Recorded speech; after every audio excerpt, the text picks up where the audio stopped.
दुकान तैयार करवा रहे थे। इसके लिए कागजी कार्रवाई भी हो चुकी थी। दुकान को बड़ा करने के चक्कर में हाजी तहसीन ने बीच के पार्टीशन को निकाल दिया था। शुक्रवार को भी वहां काम हुआ। स्थानीय लोगों का दावा है कि रात करीब 11 बजे अचानक मकान को एक झटका लगा।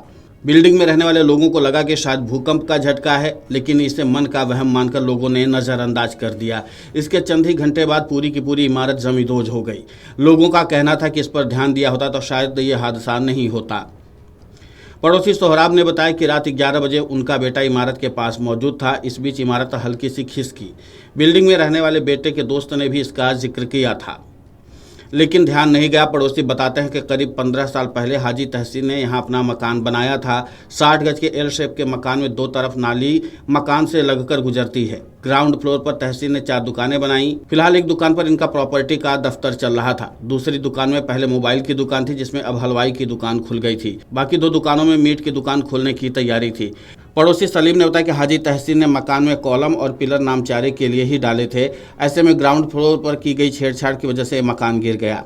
वहीं कुछ लोग एमसीडी की नाली के पानी की बुनियाद में जाने को मकान के गिरने की मुख्य वजह बता रहे थे। पुलिस इसकी पड़ताल कर रही है। हादसे की अगर टाइमलाइन पर नजर डालें तो शुक्रवार 2:45 पर 4 मंजिला इमारत भरभरा कर गिर पड़ी। 2:48 पर लोगों ने राहत बचाव कार्य शुरू किया। रात 2:50 पर कंट्रोल रूम को सूचना दी गई। रात 3:02 पर पुलिस मौके पर पहुंची। रात 3:15 पर लोगों ने घायलों को मलबे से निकाला और अस्पताल पहुंचाया। रात 3:45 पर दमकल की 9 गाड़ियां मौके पर पहुंची। सुबह 4 बजे एनडीआरएफ और डीडीएमए की टीम पहुंची। सुबह 8 बजे बचाव दल ने कुल 14 लोगों को निकाला। 4 की मौत हो गई। सुबह 11:30 बजे तहसीन की पत्नी जीनत को निकाला गया। दोपहर 12 बजे तहसीन के शव को निकाला गया। दोपहर 12:15 पर 3 नाबालिगों को मलबे से निकाला गया।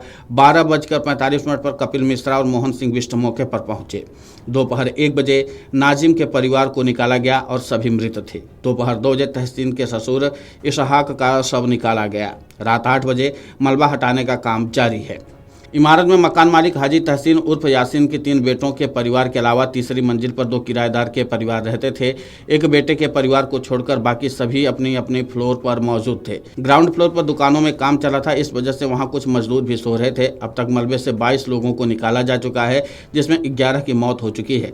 मृतकों में मकान मालिक तहसीन, उसके बेटे नाजिम, नाजिम की पत्नी शाहिना, बेटा अनस, अफान, बेटी आफरीन, तहसीन के बेटे चांद और चांद की पत्नी और तहसीन के ससुर इसहाक के अलावा किराएदार शाहिद के 2 बेटे दानिश और नावेद व दूसरे किराएदार नबी मोहम्मद की पत्नी रेशमा शामिल है। घायलों का जीटीबी अस्पताल में इलाज जारी है। मौके पर एमसीडी की 4 जेसीबी, 1 क्रेन मलबा हटाने में जुटी हुई हैं। डीडीएमए और एनडीआरएफ की टीमें अपने उपकरणों के साथ मलबे में जिंदगियों को खोजने में जुटे रहे। शनिवार दोपहर तक करीब 50% मलबे को हटा लिया गया था। मौके पर 1 दर्जन से अधिक कैट्स की एम्बुलेंस के अलावा भारी संख्या में पुलिस बल तैनात रहा। एक ही परिवार के 8 लोगों की दुखद मौत हो गई है। मकान मालिक तहसीन, तहसीन के बेटे नाजिम, नाजिम की पत्नी शाहिना, नाजिम के 2 बेटे, एक बेटी के साथ चांद मोहम्मद की पत्नी और तहसीन के ससुर इसहाक की मौत हो गई है। इसके अलावा 3 किराएदार दानिश, नावेद और रेशमा की भी मौत हुई है। लेकिन फिलहाल राहत और बचाव कार्य जारी है। देखना ये होगा कि घायलों की स्थिति में कितनी जल्दी सुधार होता है। इसी के साथ मलबे में दबे लोगों को कैसे निकाला जाता है, अभी पूरी स्थिति को लेकर के कुछ कह पाना थोड़ा मुश्किल हो रहा है।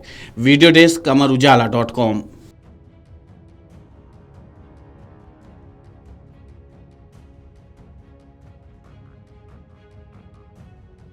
अगर आप ये वीडियो YouTube पर देख रहे हैं तो हमारे चैनल को सब्सक्राइब कर बेल आइकन दबाएं और Facebook पर देख रहे हैं तो हमारे पेज को लाइक करें।